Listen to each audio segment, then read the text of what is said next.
Welcome to Amina சமையல். நம்ம சேனலில் பட்டாணி சாதம் ரெசிபி தான் ஃப்ரெண்ட்ஸ் பண்ண போகிறோம். வீட்டில் இருக்கிற அரிசி வச்சு பட்டாணி சாதம் குக்கரில் டேஸ்ட்டாக ஈஸியாக குலையாமல் எப்படி செய்யலான்னு வாங்க ஃப்ரெண்ட்ஸ் வீடியோவில் பார்க்கலாம். இதுக்கு வேறு சைட் டிஷ்ஷே தேவையில்லை, இந்த சாதம் மட்டுமே போதும். இந்த மாதிரி சாதம் செஞ்சு கொடுத்தீங்கன்னா நல்லா விரும்பி சாப்பிடுவாங்க. வீடியோக்குள்ளே போகிறக்கு முன்னாடி எங்கள் சேனலில் புதுசாக பார்க்குறவங்க இது வரைக்கும் எங்கள் சேனலை சப்ஸ்கிரைப் பண்ணுங்கள். பக்கத்துக்கு பெல் ஐக்கன் கிளிக் பண்ணுங்கள். அப்போ தான் நாங்கள் போடுற புது வீடியோக்கள் இன்னுக்குன்னே உங்களுக்கு நோட்டிஃபிகேஷனில் வரும். வீடியோவை ஸ்கிப் பண்ணாமல் பாருங்கள். பட்டாணி சாதம் பண்ணுறதுக்கு குக்கர் எடுத்திருக்கேன். குக்கரில் 3 டீஸ்பூன் எண்ணெய் விட்டுக்கோங்க. எண்ணெய் சூடாகிடுச்சு. இதில் 2 பட்டை, 1/2 டீஸ்பூன் ஜீரகம், இது கூட ஒரு பெரிய வெங்காயத்தை நீளவாக்கில் கட் பண்ணி வச்சுருக்கேன். அதை இதை சேர்த்துக்கலாம். சேர்த்து வெங்காயத்தை நல்லா வதக்கி விடுங்க. வெங்காயம் பாருங்கள் நல்லா வதங்கிடுச்சு. இப்போ இது கூட நம்ம 1 டீஸ்பூன் அளவுக்கு இஞ்சி பூண்டு பேஸ்ட் சேர்த்திக்கலாம். இதோட பச்சை வாசம் போகிற அளவுக்கு நல்லா வதக்கி விட்டுக்கோங்க. இஞ்சி பூண்டு பேஸ்ட்டு சேர்த்து நல்லா வதக்கி விட்டுட்டேன். இப்போ இது கூட 2 பச்சை மிளகா நீல வாக்கில் கட் பண்ணி வச்சுருக்கேன். அதை சேர்த்துட்டு வதக்கி விட்டுக்கலாம்.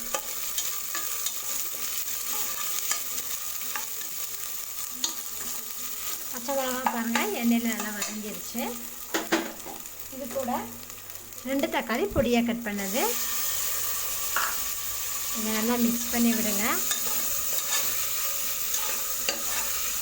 அதையும் நல்லா மிக்ஸ் பண்ணிட்டேன். இப்போ இது கூடவே நம்ம மசால் பொடிகள் ஆட் பண்ணிக்கலாம். ஃப்ளேம் வந்து லோ ஃப்ளேமில் வச்சுங்க. மல்லித்தூள் 1 டீஸ்பூன், ஜீரகத்தூள் 1/2 டீஸ்பூன், மஞ்சத்தூள் 1/2 டீஸ்பூன், 3/4 டீஸ்பூன் மிளகாய்த்தூள், 1/2 டீஸ்பூன் கரம் மசாலா தூள். இப்போ இதை நல்லா மிக்ஸ் பண்ணி விட்டுருங்க.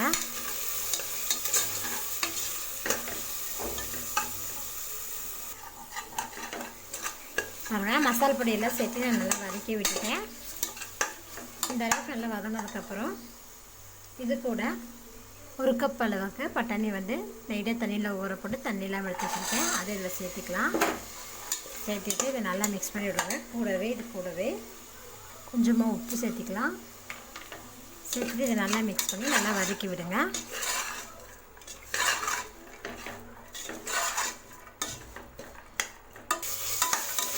பாருங்கள் பட்டாணி நான் நல்லா வதக்கி விட்டுட்டேன். மசால் கூட இது கூட அரிசி சேர்த்துக்கலாம். 1 கப் ரைஸ் எடுத்திருக்கேன். அதை பார்த்திங்கன்னா 10 நிமிஷத்துக்கு முன்னாடி தண்ணியில் ஊற போட்டு தண்ணியெல்லாம் எடுத்து வச்சுருக்கேன். அது நார்மல் ரைஸ் தாங்க, நம்ம வீட்டில் சாதம் செய்வோம்னா அந்த அரிசி தான் எடுத்திருக்கேன். நீங்கள் பாஸ்மதி ரைஸ் கூட சேர்த்துக்கலாம். அரிசி சேர்த்து நல்லா மிக்ஸ் பண்ணி விடுங்க.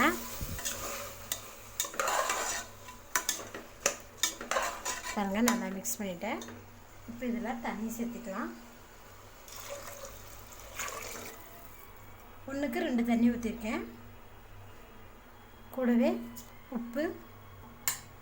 இப்போ இது நல்லா கலந்து விட்டுக்கலாம். பாருங்கள் நல்லா கலந்து விட்டுட்டேன். ஹை ஃப்ளேமில் வச்சு இதில் 4 விசில் குக் பண்ணிக்கிறேன். ஏன்னா நான் பொன்னி அரிசி இதெல்லாம் போட்டிருக்கேன், அதனால் இது 4 விசில் குக் பண்ணணுங்க. 4 விசில் வந்தது ஆஃப் பண்ணிட்டேன். இப்போ குக்கர் மூடி ஓப்பன் பண்ணி பார்க்கலாம். பாருங்கள் பட்டாணி நல்லா குக் ஆகிருக்கு. பாருங்கள் ரைஸ் கூட சேர்ந்து மசாலா நல்லா பிடிச்சிருக்கு பாருங்கள். இப்போ இது கூட நம்ம கொஞ்சமாக நறுக்கின கொத்தமல்லி தழை ஆட் பண்ணிடலாம். ஆட் பண்ணி லேசாக கலந்து விட்டுக்கோங்க.